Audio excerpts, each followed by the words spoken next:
大怪盗アルセーヌ・ルパンが残した不思議な宝物ルパンコレクションがギャングラーに奪われた。失ったものを取り戻すために戦う怪盗、世界の平和を守るために戦う警察、君はどっちを応援する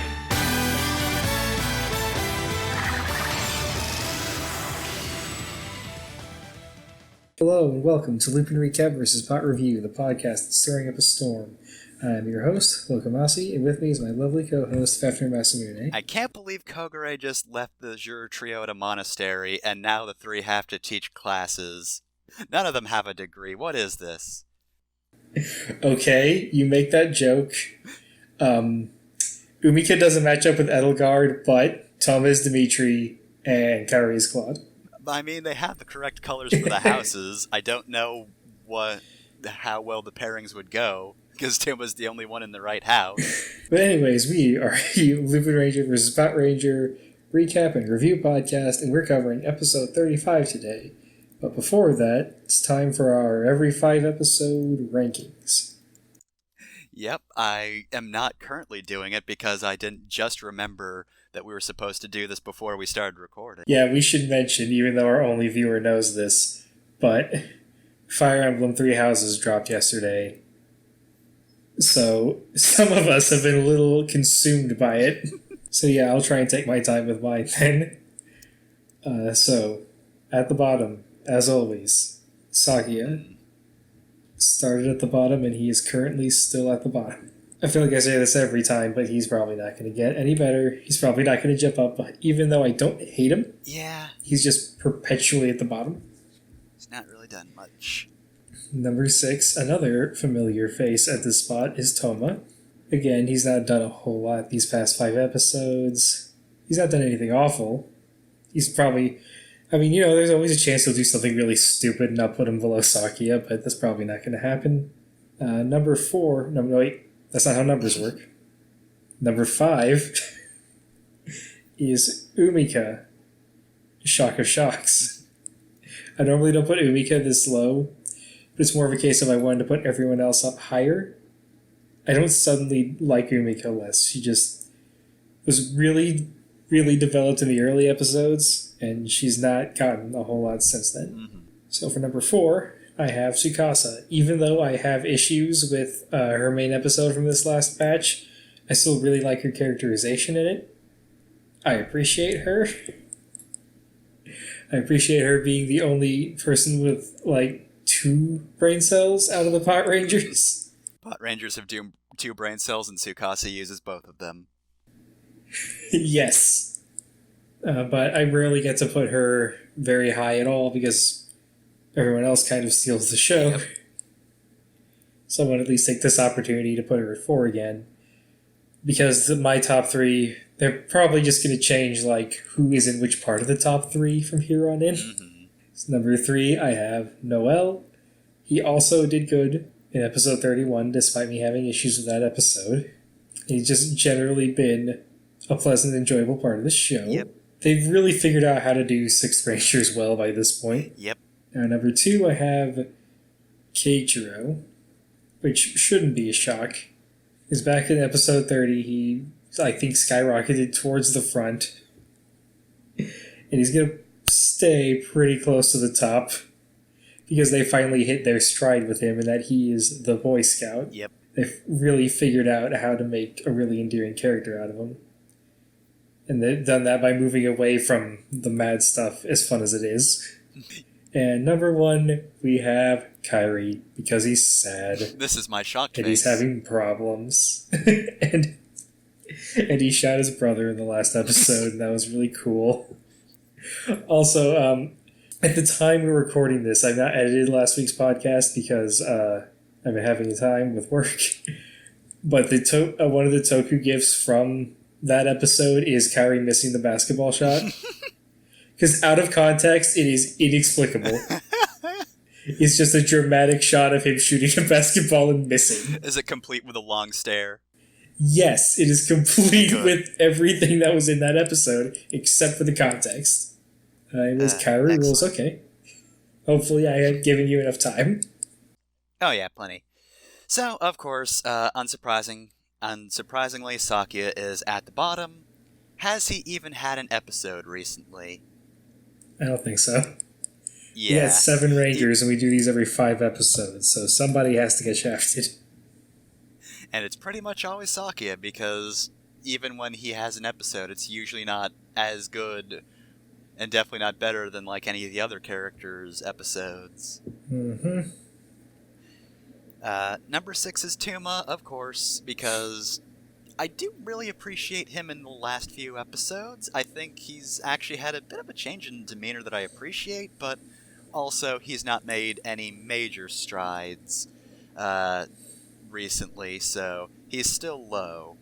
Number 5 is Tsukasa. I also like her episode, but other than that, she's really not gotten much. Yeah, that's sort of Tsukasa's curse. I know, she needs more episodes, but she doesn't get them. Same with Umika, who's up next. Mm-hmm. Again, just like Tuma, I've been really enjoying her demeanor, and as always, she is a delight, but she's not really gotten an episode, so, you know. Yeah, She and Tuma sort of shared a slot in the previous episode, where, like, both of them had an interesting thing going on for them, but theirs were pretty similar, and of course, Kairi was also there. Mm-hmm. And his development was, you know, it was clearly his episode, so he overshadowed them. Alright, so, number 3, Kaichiro. You're doing good, Kaichiro. You are a force of goodness, and I appreciate that. Number 2 is Kairi. Kairi worries me. He's Yeah. liking that Lupin Magnum a little too much, but, you know, you can't deny that he's definitely come out a bit more as a very strong, prominent character. You know, again, the brother thing, it's a pretty pivotal moment. Oh yeah, and just a wild thing to have in a kids show. Like, I keep saying there's nothing really intelligent to say about it. It just sort of has to happen. But also, Jesus Christ. Like, Saturday morning, or even worse, like, hey kids, let's watch this while we're getting ready for school. And then, you know, when it's over, we have to go to school, and then you just have to go to school and deal with the fact that Gary just shot his brother. Yeah. But it does really sort of... It brings his selfishness to an actual point. Like, you know, before he was just kind of a petty jerk, but now we sort of see him using what could be seen as selfishness for a greater good. And, like, it's still selfishness. Even Kairi himself admits that, but it's his strongest tool. He's good at being a phantom thief. He knows this, and he will use it. This is the Lamina moment, where we reveal that this character flaw was in fact in service of a greater good. I guess we always sort of knew that with Kairi, but it became a lot more obvious. Yeah, so it definitely really solidifies him being sort of the leader of the team, because while he's not quite as old as Tuma, not quite as mature, he is the best he is the best at being a phantom thief. He actually is the youngest. Yep. Slightly younger than Umika. I think we used to think Umika was slightly younger. Yeah, so it is Kairi. Kairi is the youngest, and he's the youngest actor. So it makes sense. He's the most teen, and therefore he's the leader of the teen group. He's the leader of the bunch. You know him well. He is finally back to kick some tail. Though that does beg the question, why is the adult team not headed by Tsukasa, who is clearly the most adult of all 3 Pat Rangers? Granted, Kaichiro is more mature than you might initially think at the start of the show. Tsukasa still got him beat. She just has to put sweets in his mouth in order to calm him down. That kind of tells you all you need to know. We talked about Tsukasa as team mom, but I think we've sort of slept on Keiichiro as team dad. He's very much the stereotypical dad stuff once you get past his blind rage. Yeah, and then of course, Saki is the McDonald's child. Yes, of course. Alright, and number 1 is Noel.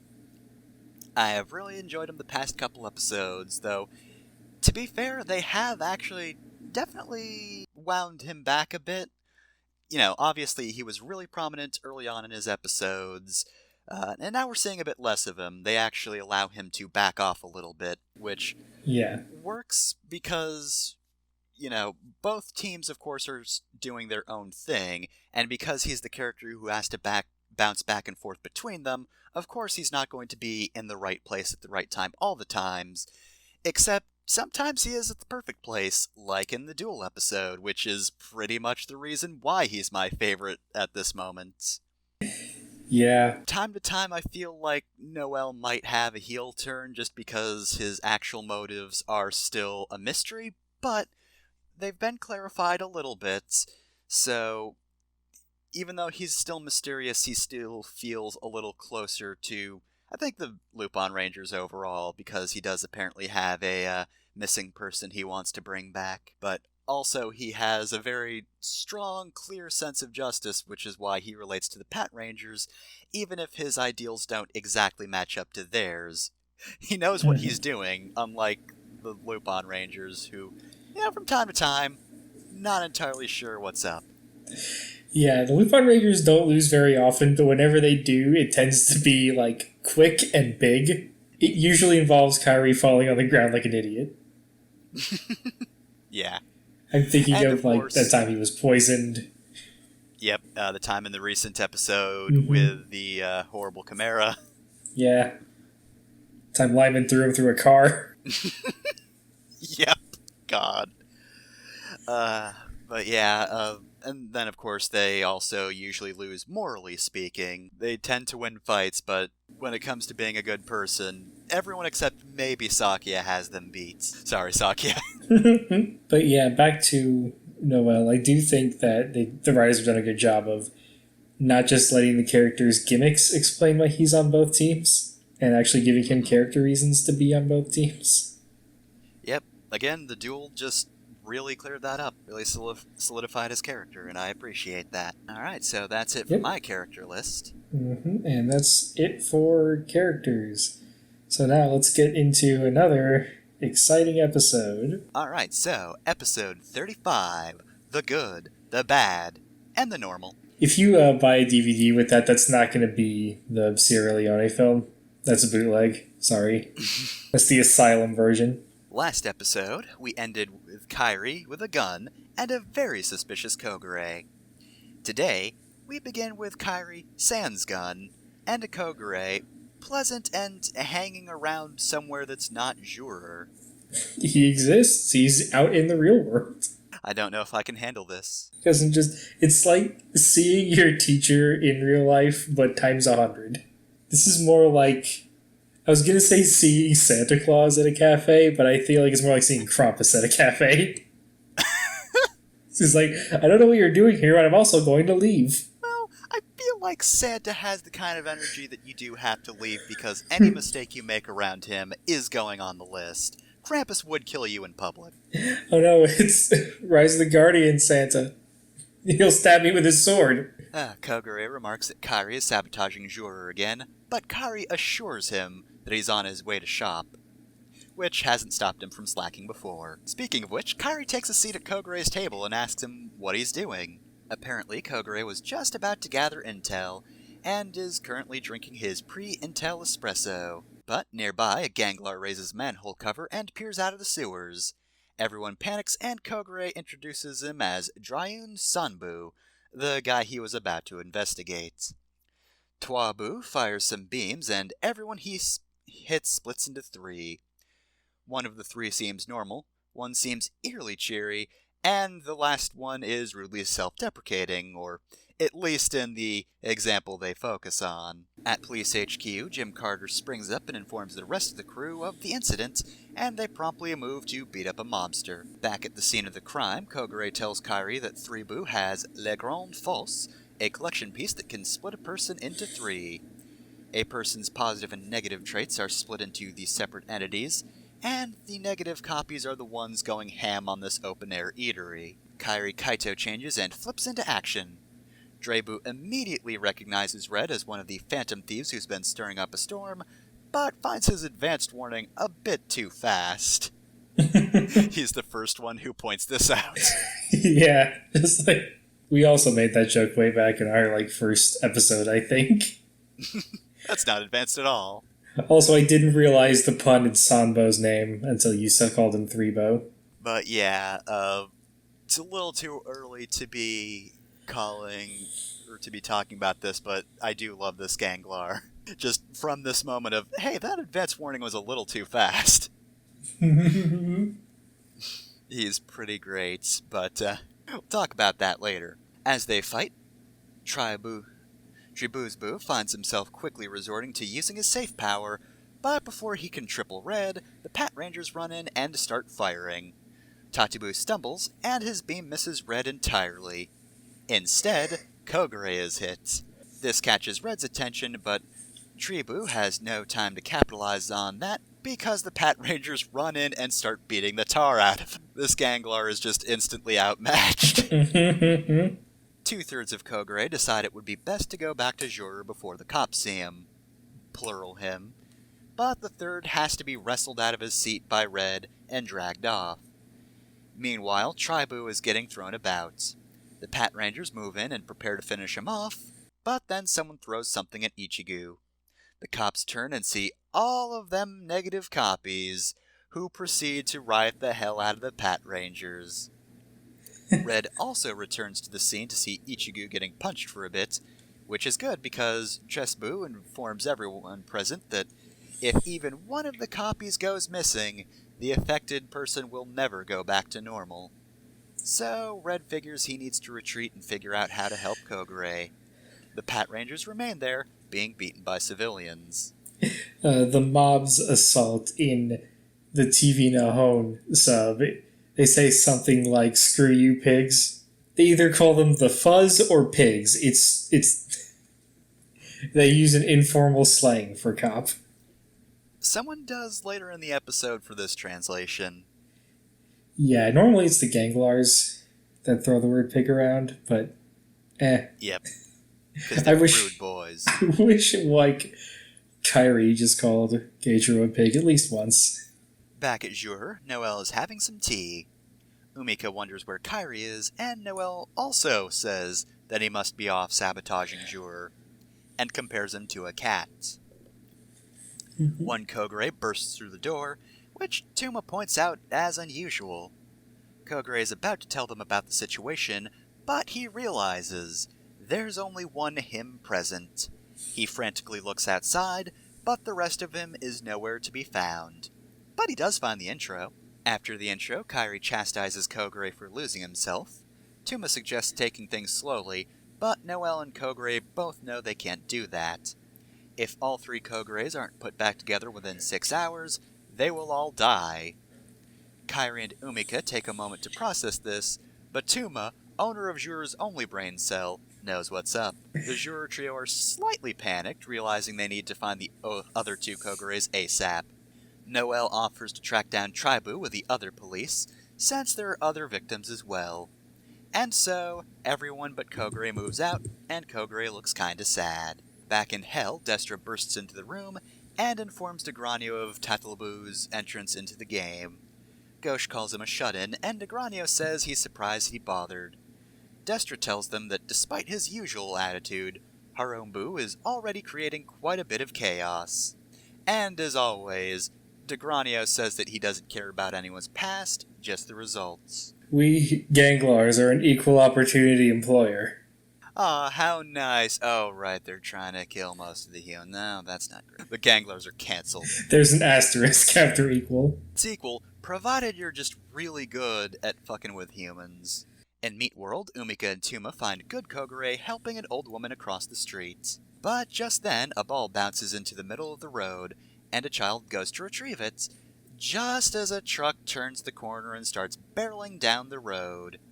Good Kogure dives in, but breaks his ankle partway through. Despite this, Good Kogure tries to shield the child. But of course, Umika and Tuma grapple in and save the both of them before they're hit. Tuma berates Good Kogure and he apologizes, but when he sees somebody in need, he just can't sit still. Speaking of which, he sees someone else in need and attempts to limp over and help her. Later, Umika and Tuma return Good Kogure to Jure, before leaving to find Bad Kogure. Good Kogure asks Neutral Kogure if they're putting the Jure trio through trouble again. He tells his other self that they've been foisting a job too difficult for themselves onto a small group of teens, which seems to worry neutral Kogure. At Police HQ, Noel goes to speak with Jim, who tells Noel that Trier-Bu is definitely traveling underground. Somehow. And elsewhere, the cops have gathered 3 of a kind of that one guy we saw at the start of the episode. They push the 3 together for a few seconds, which is uncomfortable for everyone involved. But the man is shoved back into a single person in the end. And with that, they move on to the next victim. I want to point out how they bring in this man's copies. Tsukasa is sitting with the neutral copy, and Sakya is like politely leading the good copy in. Meanwhile, Keijiro is just wrestling the evil copy in. It's real good. It's just... And, like, Sakya does not even acknowledge Keijiro's existence. It's not like, alright, we got that guy under control, I'll go help Keijiro. It's like, nope, I'm supposed to help this one.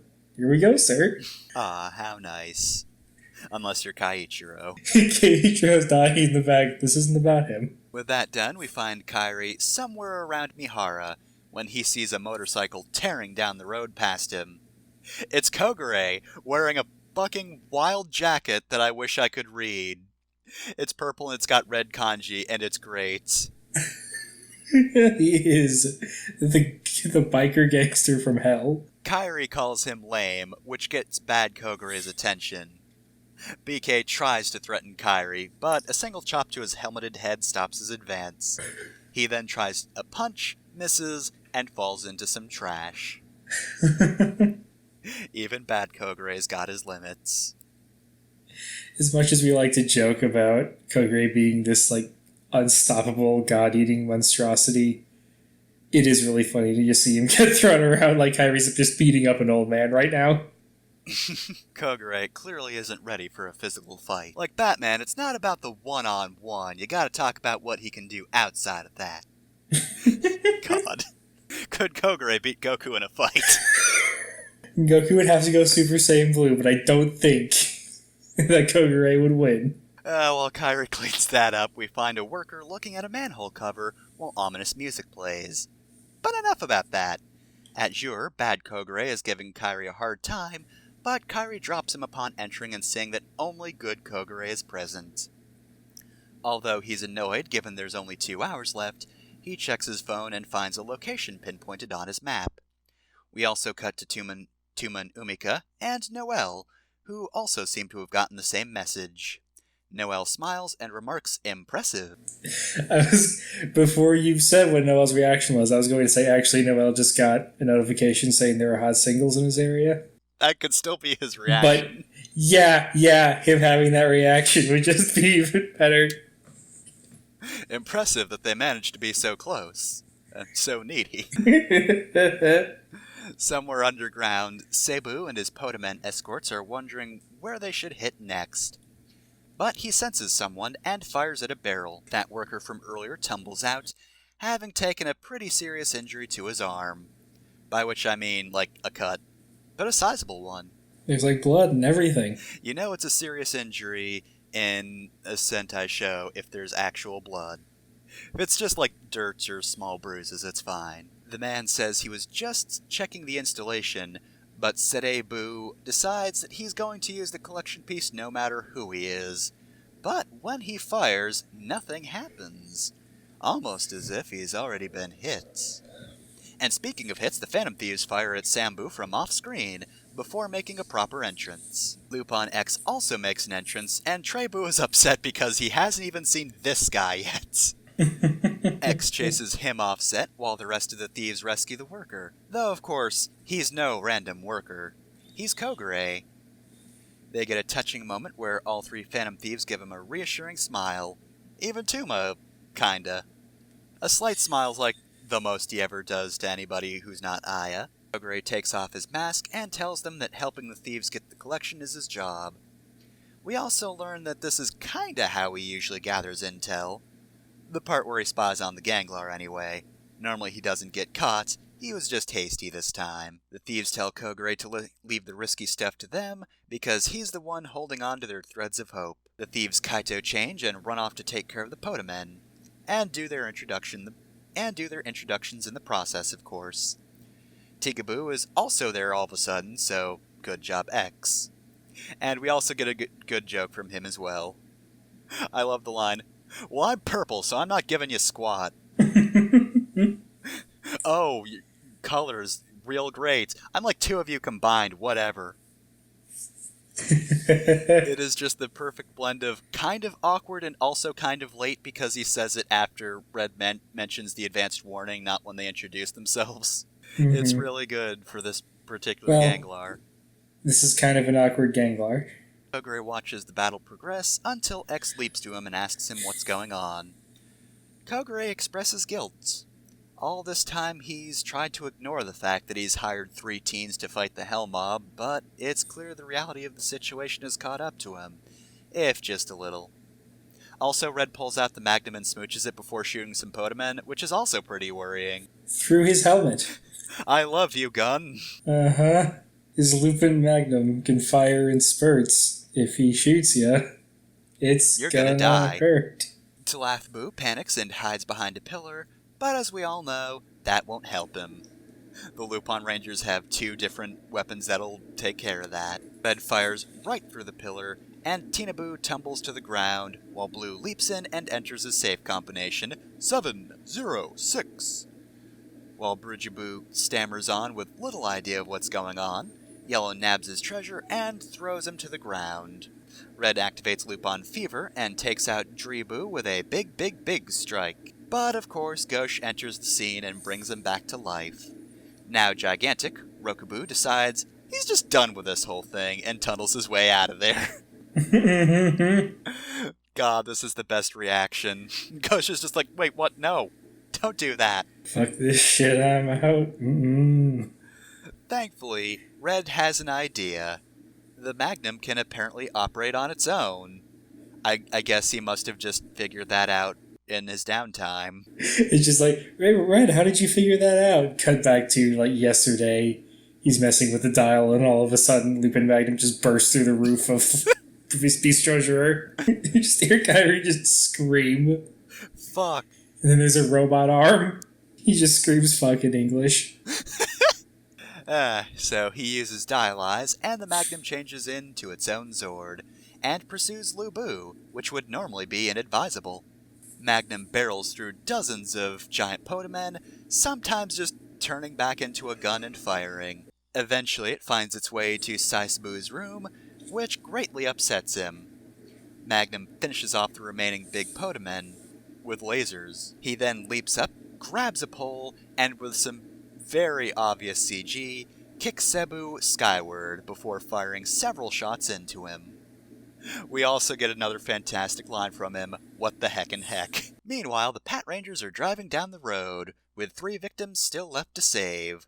When suddenly, for the sake of being surprised by the Lupin Magnum once again, Hukubu comes bursting from the ground and flying skyward. Sakia, with no skill in crisis management, struggles to bring the car to a stop. But he does manage to slow the car down just before they drive straight into the Lupin Kaiser. Kaitro is not happy. The Lupin Kaiser moves out while calling the Magnum back. It flies into their hand, and the Kaiser uses the blow 'em away Magnum, finishing Sixboo off for good. Before he dies, he laments not staying in Introverts. Back at Jure, the group rushes in with neutral Kogure, and they smash all 3 Kogures together just in the nick of time. Which also removes the ropes bad Kogure was tied up in, somehow. Noelle informs the group that the cops did save everyone else affected by the collection piece. Kogure apologizes and prepares to leave. However, Umika stops him, pointing out that his arm needs to be bandaged. Tuma also offers to make something for him to eat as well. Noelle pulls out a seat and tells him he should relax every once in a while. And Kogure decides to comply. Kairi asks if Kogure is his real name. After all, he may have come up with a nickname after being a bad boy during his golden years. Kogure assures him that he's always been perfectly mannered. He just admires roughnecks.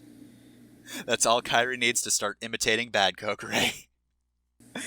Nobody really reacts as he does that while riding a chair around the room.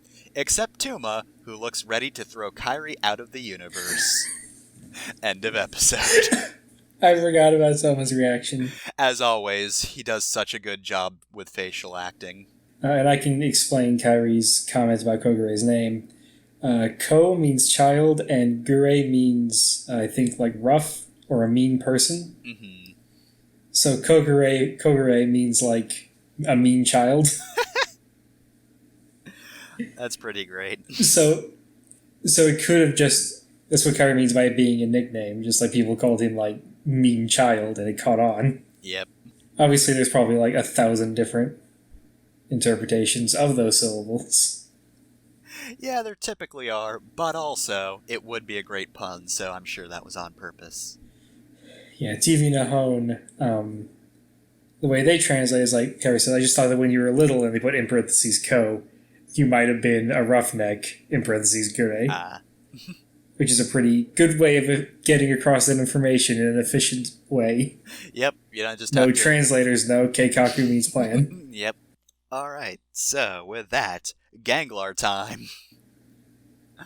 This Ganglar's rules. There's not much to talk about because, of course, like, he's not great in a fight, and that's not the interesting part of him. It's just all his mannerisms are so good. Mm-hmm. And he's like... He's the nerd Ganglar. He stays in his room and never wants to leave, and that's why he has all these snide comments about the show. Yep.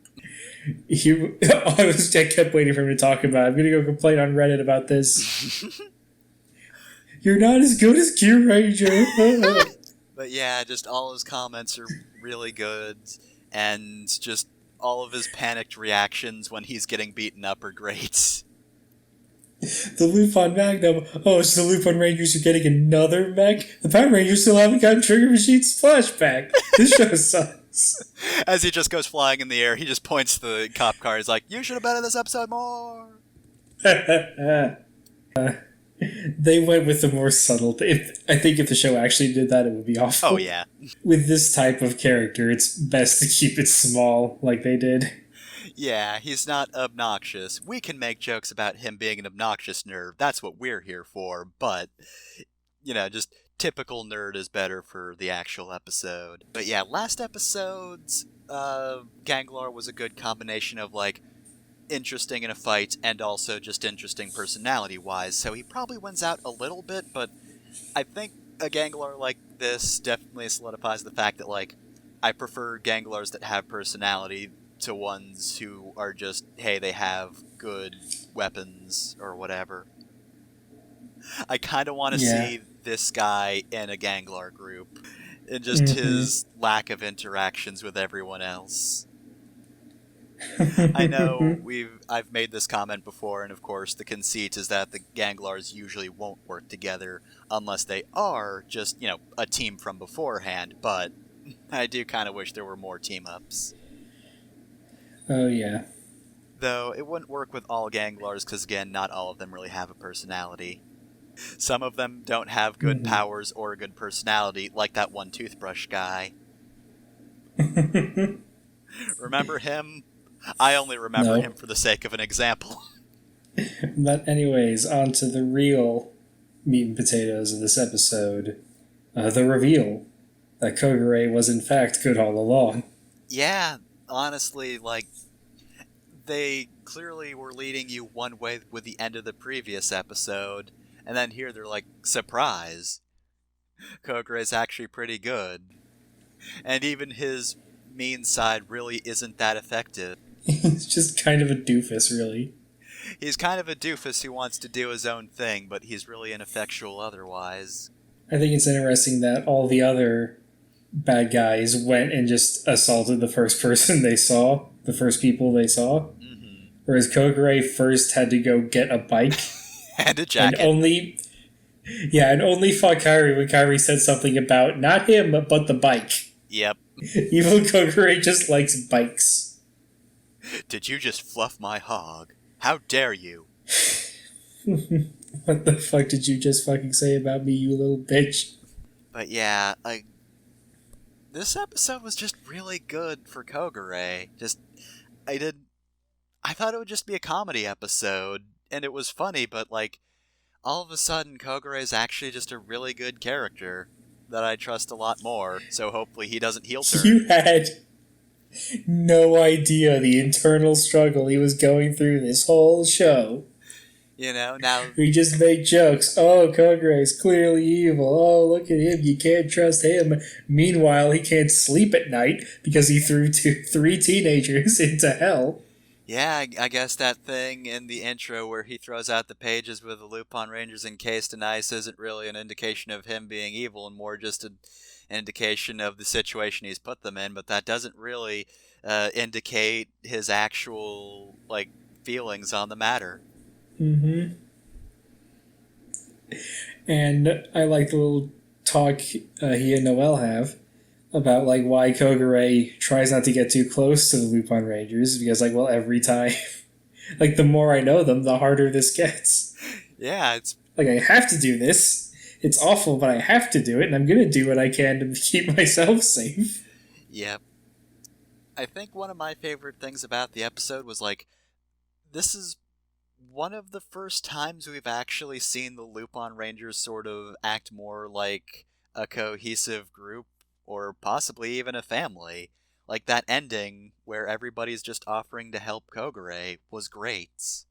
Like, that's the thing the Pat Rangers have had all along, but the Lupin Rangers have had bits and pieces here and there, but now especially that they've actually connected with sort of their leader figure, it's really improved them a lot, I think.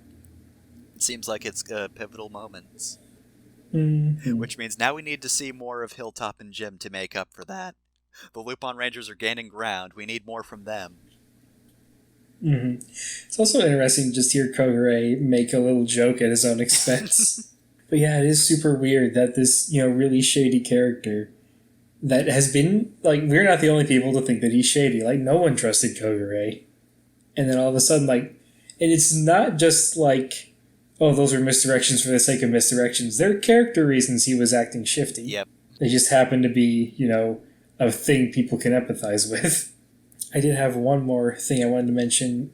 Prior to watching this episode, we watched an episode of a different Sentai, one of the Toho Sentais, Choseishin Grandsazer. I really appreciate the fights in Lupin Ranger so much more now. I know. The fights in Grandsazer aren't bad, but they rely on a lot of wires. Yeah. Which is fine if that's what you want to do, because, like, that's the conceit of the show. These are superhuman characters. They can do superhuman things. But just seeing stunt people do stunts is a lot more interesting to me. Yeah, like, the Lupin Rangers flip a lot. That's kind of their thing. But they actually do a good job of making it sort of look natural. Even if they can sometimes be a little bit pointless. I know, like, half the time I look at the GIFs from some of those scenes, somebody's like, you don't need to do that flip. Yeah. I mean, that's part of the joke, though. Yeah.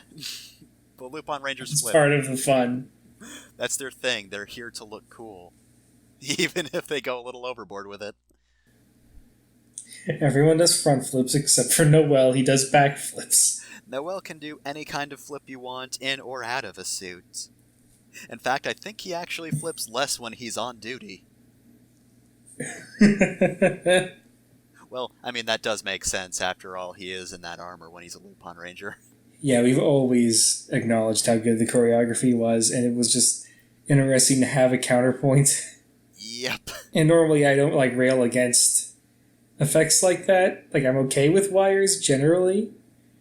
But it's just the fact that this show is able to do such good things, either without wires or while disguising its wires, because I don't know what they do, but they've convinced me there's no wires. Yeah, the stunts didn't look like so ridiculous that it would actually be impossible to do without wires. One of the most powerful forces in creating fiction is verisimilitude. If you can make the audience believe it, doesn't matter how true that would be in real life. Mm-hmm. But yeah, this was a really fun episode. It's nice to have a comedy episode that also does character development. And really well, too. This is less of a prediction and more of a comment, but just more family moments between the Lupin Rangers. We've started it. Now you better not put that back in the box. It's also like, who are we going to make jokes about now that Kogure is not evil? Saki, are you gonna do a heel? No. I need to see Dark Lord Sakia. He'd be terrible at being a Dark Lord. It'd be great. No, he's the double agent. He's pretending to join the Ganglars. Hello, fellow Ganglars. I used to be part of the Pat Rangers, but then I had a heated gaming moment on my YouTube channel, so I'm down here now. Oh no. None of the Ganglars checked, but it's actually just fake. All he did was say fuck once. It did get the episode ads removed, but you know, these things happen sometimes. Yeah, he got demonetized, but I need to see Sakia try and like live stream a patrol. Like he pushes really hard for body cams, not for anyone's safety, just for his YouTube channel. How many episodes ago was that? We're still making Sakia YouTuber jokes. It's gonna be there forever now. I need to get Ryo Yokoyama to say like, comment, and subscribe. But I think that does it for this episode. Yeah, where can we go from there?